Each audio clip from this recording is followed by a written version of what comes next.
ο πουτάνας. Ο Γιαννούπα μιλάει για σένα στο 200 IQ Escape Room. 13-19.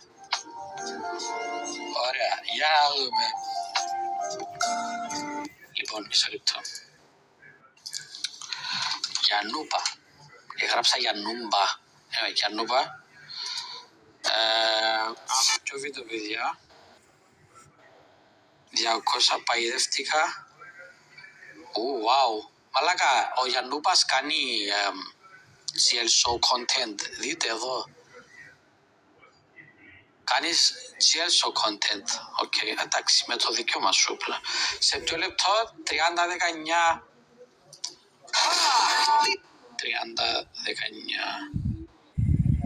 Είναι και το πιο replayed, most replayed. Έβαλα, μπαίνουν άλλοι στο βίντεο σου για να δουν τι είπες για μένα. 30-19. 15 χιλιάρια για να ξεκινήσει όλο αυτό. Εμένα δεν μ' αρέσουν τα κλαμπς. Δεν μ' αρέσουν τα ακριβά πράγματα. Δεν μ' αρέσουν αυτό. Και μετά από λίγα δευτερόλεπτα λέω, οπότε αφού έγινε έτσι, πέταξα 15.000. Τα ακούτε? Χιλιάρικα και λέω, ελάτε, πληρώνω για εσάς και μπαίνουμε στη. Πληρώνω για εσάς και μπαίνουμε στη βίλα. Αυτή είναι μια εσχεμένη αντίθεση λοιπόν που την πέταξε εκεί μέσα για να κάνουν manipulate το κοινό και κυρίως άλλους creators να αντιδράσουν σε αυτό το πράγμα αρνητικά ώστε να προσφέρουν περισσότερα σχόλια. Και ίσως κάποια TikTok που μας κράζουν και ίσως περισσότερα comments και ίσως πράγματα στο YouTube και ίσως λίγα random βρυσίδια. Και όχι σε μικρό βαθμό. Μαντέψτε ποιος τυπάς έβγαινε και μας έκραζε στο Twitter.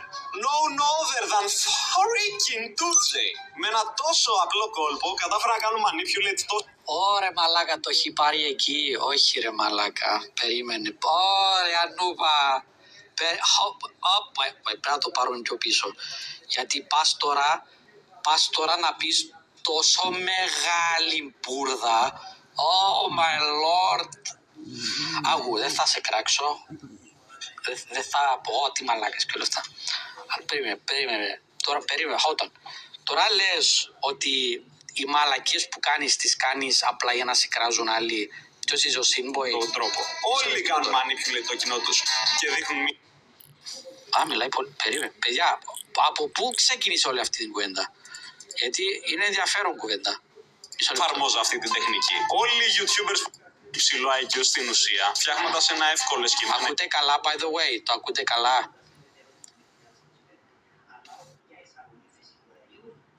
Γιατί δεν έχω βάλει τα ακουστικά μου, απλά ακούω και εγώ από τα μεγάφωνα έτσι χαμηλά. Ωραία. Λοιπόν. Escape room. Με σκοπό να το προμοτάρει και να του δώσει και προβολές στο TikTok του, άρα να το boost.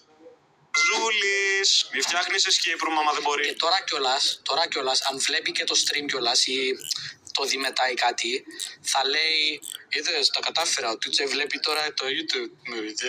Όχι φίλε, θέλω να δω τι θα πεις για να κράξω τη μαλακιά που νομίζεις. Μη μας το παίζει κάποιος, χαχαχα. Και βλέπετε αυτό ακριβώς είναι το Δεν πάει πιο δυνατά, βασικά πάει πιο δυνατά. Μισό λεπτό. Σκεπτικό, αυτό το σκεπτικό αντίθεσης, στο οποίο βασίζονται αυτοί οι τυπάδες. Να πας να τους βρεις. Εκεί. Anyway, δεν μιλάω για να ακούτε. Σιωπάτε να ακούσουμε. Λοιπόν. Σε τσάκωσα. Δεν έχεις υψηλό IQ. Είσαι χαζούλης. Μη φτιάχνεις escape room άμα δεν μπορείς. Μη μας το παίζει κάποιος. Χαχαχα. Και βλέπετε αυτό ακριβώς είναι το σκεπτικό. Αυτό το σκεπτικό αντίθεσης. Στο οποίο βασίζονται αυτοί οι τυπάδες. Να πας να τους βρεις μετά στα σχόλια ότι είναι χαζοί και λέγανε ψέματα και ότι το κάνεις εύκολα και το πέρασες γρήγορα. Και να του δώσεις και προβολές στο TikTok του, άρα να το μπουστάρει και να παίξει την πίστα του για να βγάλει λεφτά. Οπότε καταλαβαίνετε ότι ο τυπάς έχει υψηλό IQ στην ουσία, φτιάχνοντας ένα εύκολο εσκεμμένα escape room με σκοπό να το προμοτάρει ανάποδα στο TikTok. Και. Λοιπόν, πρώτη μαλακία. Εσύ στην ουσία λες ότι αυτοί που κάνουν scam έχουν ψηλό IQ και όταν λένε κάτι τέτοια με πιάνει ο θκιάουλος.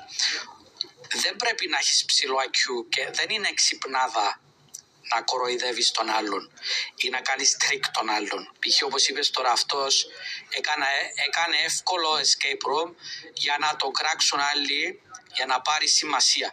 Αυτό το πράγμα δεν είπε αυτό. Δεν είναι αυτό που είπε. Δεν ακούω καλά κιόλας. Ακούω πολύ χαμηλά για να μην. Δεν είναι αυτό που είπε. Ότι ο τυπάς έκανε μαλακιά escape room για να τον κράξουν για να βγει το όνομα του. Αυτό είπε. Ωραία. Αυτό το πράγμα δεν είναι ξυπνάδα, δεν είσαι έξυπνος, είσαι μπάσταρδος. Δηλαδή ένας businessman όταν κλέβει από τους customers του,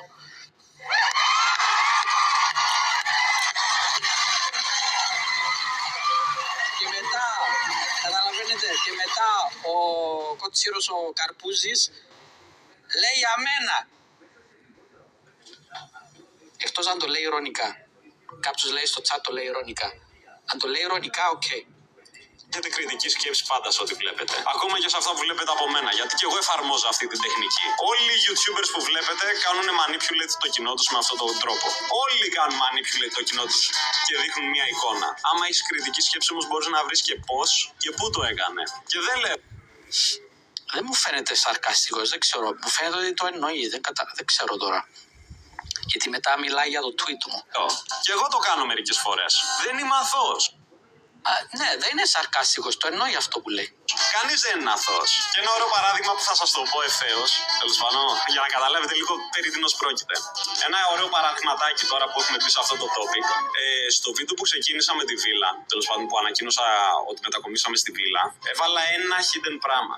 Έβαλα μία από τις πρώτες μεθόδους που σας είπα, που τραβάνε αντιδράσεις, στην αρχή προς μέση του βίντεο, γιατί έπρεπε να μας σχολιάσουν άλλοι creators και γενικότερα. Γιαννούβα, δεν είδα το βίντεο σας, είδα το thumbnail σας και τον τίτλο. Είδα ότι μετακομίσετε σε βίλα. Αν θα το πάρεις ότι είδα το κολπάκι σου που είπες, δεν είδα ούτε δευτερόλεπτο από το βίντεο.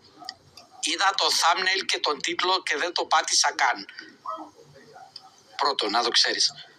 Το κοινό. Έπρεπε να τραβήξουμε αντιδράσεις για να κάνουμε τον κόσμο να ψιλοκράξει έμεσα. Και αυτό μπορούσαμε να το κάνουμε ενώ είμαστε humble σαν άτομα με έναν τρόπο. Μία πρόταση που θα μπορούσε κάποιος να πιαστεί. Και που το έκανα εκεί που λέω στην αρχή και εξηγώ. Μπορεί ο Τόλης να βάλει να παίξει και το βίντεο. Αυτό που θέλω να καταλήξω είναι εν τέλει τι αξίζει. Να μαζέψει λεφτά σε μια γωνία, να φλεξάρει τον κόσμο για να το παίζει ιστορία. Να έχει το σπιτάκι σου, να αγοράζει ακριβά αμάξι και να τα πετά σε κλαμπ και χαϊλίκια. Στα μάτια μου αυτό είναι ένα άδειο lifestyle που σου αναλώνει. Και να σκάσω 15.000 για να ξεκινήσει όλο αυτό.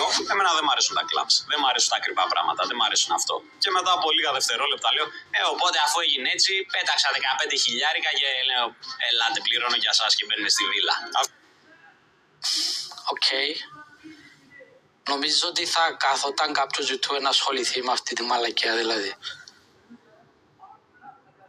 Αρχικά, ξέρεις τι έγινε ρε Γιαννούμπα. Μπορεί να λέω μαλακίες τώρα γιατί δεν είδα το βίντεο καν, δεν ξέρω ακριβώς. Μου φαίνεται εμένα ότι κάνατε αυτή τη μαλακία με τη βίλα. Σας κράξανε γιατί... Πώς να το πω... Έχετε μπει και εσείς αυτό το trend της μαλακίας που κάνουν όλοι οι Αμερικάνοι YouTubers. Είπατε και εσείς να το κάνετε 7 χρόνια αργότερα. Και επειδή σας κράξανε, τώρα το παίζεις, το κάναμε έτσι, κάναμε κάποια πράγματα για πλάκα. Είπα αυτό το πράγμα για πλάκα και μπορεί να λέω μαλακίες. Δεν ξέρω γιατί δεν είδα το βίντεο, δεν με νοιάζει κιόλας. Αυτή είναι μια εσχεμένη αντίθεση λοιπόν που την πέταξε εκεί μέσα για να κάνουμε manipulate το κοινό και κυρίως άλλους creators να αντιδράσουν σε αυτό το πράγμα αρνητικά. Μαλάκα, αφού μαλάκα. Να προσφέρουν περισσότερα. Είσαι τόσο αλλού, αλλά είσαι μικρός ρε φίλε. Πόσο χρόνο είναι ο Γιάννου, είσαι μικρός ακόμα.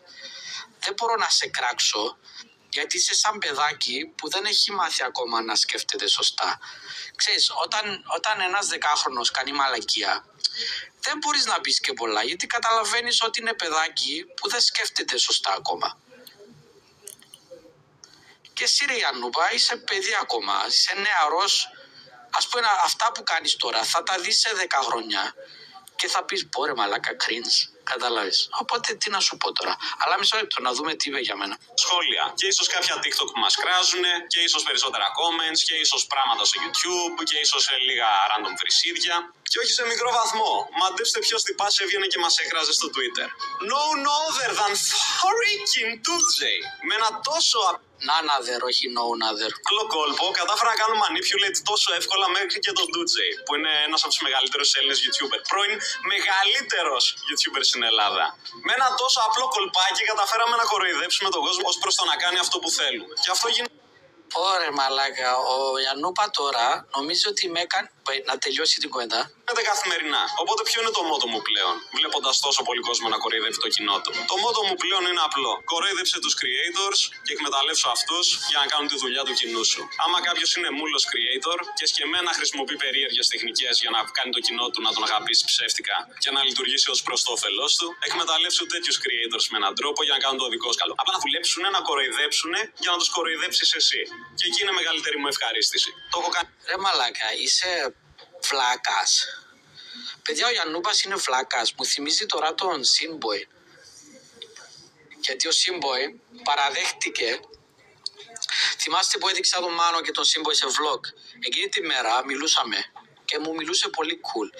Και μου παραδέχτηκε ότι απλά τα κάνει, απλά με βρίζει για να πάρει σημασία, ας πούμε, γιατί έτσι γίνεσαι γνωστός. Και αυτό κάνει τώρα Γιαννούπα. Και έρχομαι εγώ τώρα και λέω, ρε μαλάκα, αυτό το πράγμα δεν είναι εξυπνάδα. Μαλάκα, είσαι τόσο λάθος. Γιατί δεν είδα καν το βίντεο. Είδα το τίτλο και το thumbnail. Και λέω, ρε μαλάκα, και άλλοι τώρα που μπαίνουν σε βίλα και έγραψα το tweet, ας πούμε. Γιατί είναι σάπιο content, ρε φίλε. Είναι σάπιο content για 10 χρόνια. Τουλάχιστον όταν ξεκίνησα εγώ και λέγατε όλοι ότι κάνω content για 10 χρόνια, τουλάχιστον ήταν έξυπνο, ρε μαλάκες. Τουλάχιστον έκανα τεχνικές με το edit, έβαλα χαρακτήρες, είχα και μαθήματα ζωής, έκανα τα πάντα. Πείτε σε... Ωραία, πάει και ο Γιαννούπας, ο μυαλό, μαλάκα, όταν μεγαλώσεις, όταν οριμάσεις, μιλάμε. 26 είναι, 26 με τέτοιο μυαλό. Κρίμα, ακούμε σαν παππούς τώρα. 26 με τέτοιο μυαλό, είναι ωραία, είναι ωραία σήμερα. Δεν είναι έτσι. Έχετε πάθει όλοι TikTok brain. Το ξέρετε αυτό, ξέρετε τι είναι το TikTok brain. Έχετε, όχι όλοι εσείς, γενικά όλοι έχουν TikTok brain. Έτσι το λέω εγώ, TikTok brain. Είναι γνώμη για Κόια. Ο Κόιας είναι GL show για μεγάλους. Τώρα, πολλοί θα διαφωνήσουν μαζί μου. Εγώ θα σας το αποδείξω. Ωραία, θα σας το αποδείξω. Ο Κόιας κάνει Mr. Beast περιεχόμενο που σας γαμάει τα μυαλά και σας έχει κάνει να βαριέστε να βλέπετε φυσιολογικά βίντεο. Αυτό που κάνει ο Chris Κόιας είναι αυτό το γρήγορο, το πιασάρικο για να σε κρατάει εκεί για προβολές. Τέτοιοι YouTubers σας έχουν μια τράπεζα. Ωραία. Πείτε μου τώρα διαφορά. Θα μου πείτε εσείς διαφορά. Ωραία. Δείτε τώρα. Έχω ένα δείγμα εδώ. Πάμε και στο κανάλι του Chris Κόια. Πείτε μου εσείς τη διαφορά. Ωραία. Εννοείται! Ραφάριο! Έλα κάτω! Έχουμε δουλειά! Δείτε τώρα Chris Κόια. Αυτό είναι το νέο Apple Vision Pro και για τις επόμενες 50 ώρες θα το έχω συνδεδεμένο στο κεφάλι μου, θέλοντας όχι μόνο να δω να τους αξίσει το hype, αλλά να πάρω μια γεύση ότι πρόκειται να έρθει και να γίνει καθημερινή. Πείτε μου τώρα ποια είναι η διαφορά. Η διαφορά είναι ότι το ένα είναι παιδικό και καλά και το άλλο είναι για πιο μεγάλους και καλά. Και οι δύο μιλάνε με 0 ψυχή, με 0 καρδιά και σκέφτονται τα νούμερα. Αν κάνω λάθος, σούμεϊ. Ευχαριστώ πολύ. Στα αρχίδια μου πλέον, όπως βλέπετε. Οπότε δεν μπορείτε... Καμιά σχέση όμως, λέει. Φίλο μου, είναι το ίδιο πράγμα. Είναι γρήγορο content για να σε κρατάει εκεί. Με διαφορετικά θέματα.